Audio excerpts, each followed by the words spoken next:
everybody, it's Brian here with Engadget. We are here with a whole slew of ebook readers, the latest and greatest from some of the top companies. We've got the new Nook Simple Touch over here, the Kobo e-reader Touch, and two relatively new Kindle devices. This one we've already taken a look at.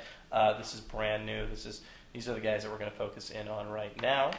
So we've got two of the newest members of the Amazon Kindle family, Kindle Touch, 4th generation Kindle. Of course, the third new one is the Kindle Fire, which is a full-color Android device.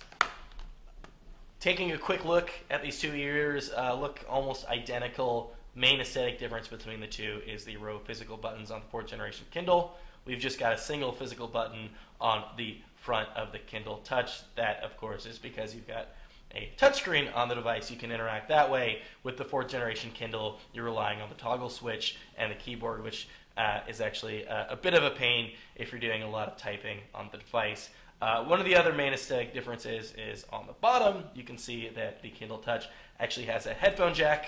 It's totally missing on the 4th generation Kindle. That's supplemented by these two speaker grills on the rear of the device. So you can actually use this to listen to MP3s.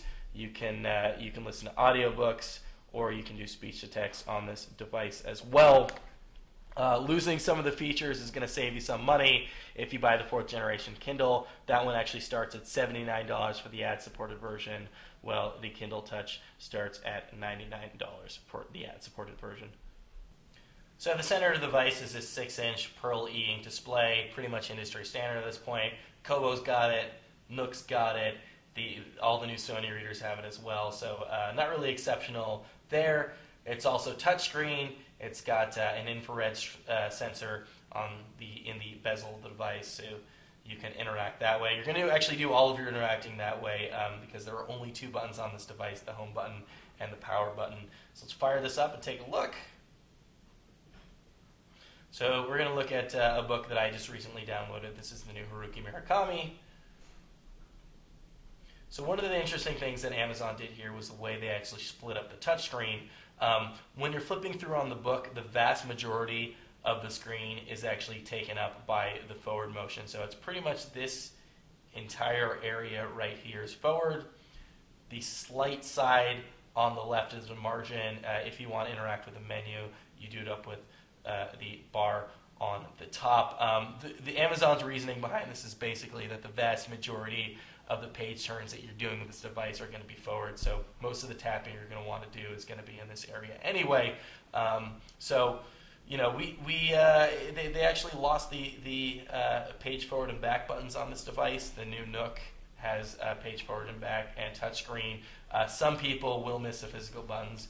We didn't really for the most part, because since this is such a large forward area right here, you can actually navigate with one hand, just clicking that area. You can also swipe forward, well, and swipe back if you want to read that way. It's a little bit more intuitive. It's a little bit more like reading a paper book. And then this is the back area right here. So we'll show you the store really quickly. This is actually one of the 3G devices. Obviously, it's going to cost you a little bit more if you want 3G. One of the nice things about Amazon's 3G on these devices, and they are really the only major ebook reader manufacturer out there that does put 3G into the device, is that you're paying a little bit extra on the top. It's going to cost you a little bit more for 3G connectivity. So if you know, the sort of person who likes to download books on the go, or just, you know, aren't really around a lot of Wi-Fi networks, you might want to invest that little extra money, but you're not going to have to pay a subscription fee. So as I said before, losing the physical keyboard, all the interaction that you're doing with this device, you're doing on this touch screen. So all the keyboards is this virtual keyboard area down here. This is another section of the touch screen. It's a little bit more sensitive. Amazon actually did a pretty good job with the virtual keyboard. It's more sensitive than the other ones that we've used. So let's take a look at let's look for the new Steve Jobs book.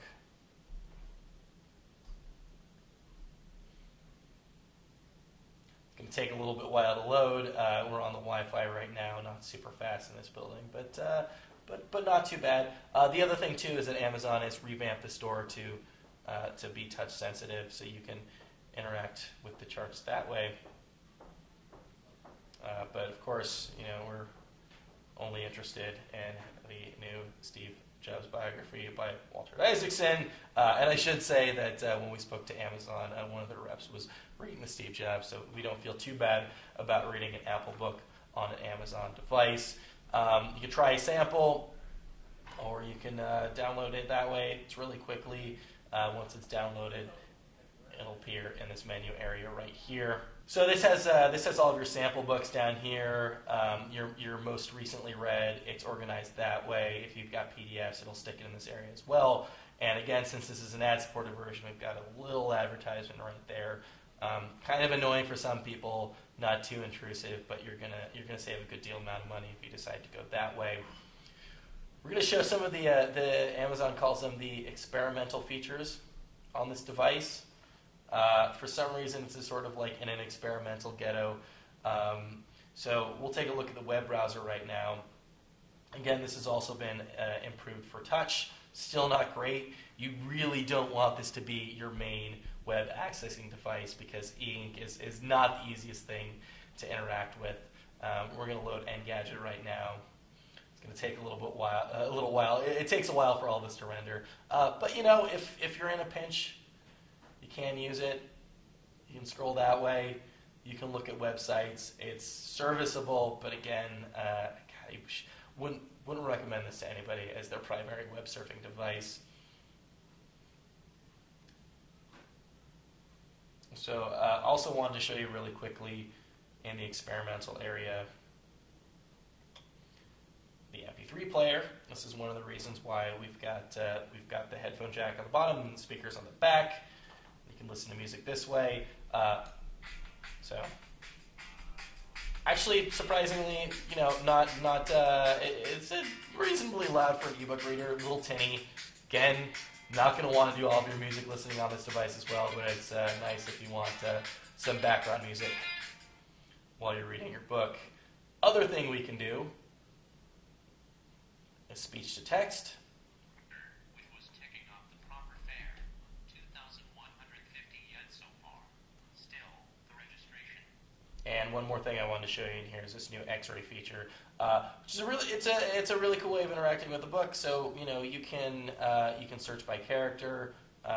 So this will show you all of the instances of the character throughout the book. So these are all of the pages that character appears on. This only works for certain books. Amazon obviously is working to extend this to a lot more, but a really cool feature if you're reading a book like, I don't know, the Bible with a lot of characters and you want to see where all the instances of that character are throughout the course of the book. One of the other nice things that you can do with the touchscreen is pick certain words out of text by holding them down. So sounds, say you don't know what that word means, you can actually highlight the word and look it up. Amazon actually just struck a deal at the new Oxford American Dictionary. Used to be Merriam-Webster's perfectly respectable dictionary as well. If you say are interested in one particular passage and want to highlight it, you can actually share this over social networks. This is the main social functionality on this device. So you could take little pieces out of the book and share that way. So Amazon not going hugely social, but for people who are looking for a little more functionality out of their ebook reader, it's a pretty nice feature. So we're going to bring the fourth generation Kindle back into the picture to show you. Physically, a few of the other differences is actually this device is a little bit larger, a little bit thicker, weighs a little bit more, and despite the fact that they've actually done away with the physical buttons on the side, the bezel is actually a little bit thicker. So this is much more pocket size, but this will also fit perfectly well in your pocket. It's a very, very portable device. Device is out now. It's going to start at $99 for the ad-supported version and $149 for the ad-supported version with 3G.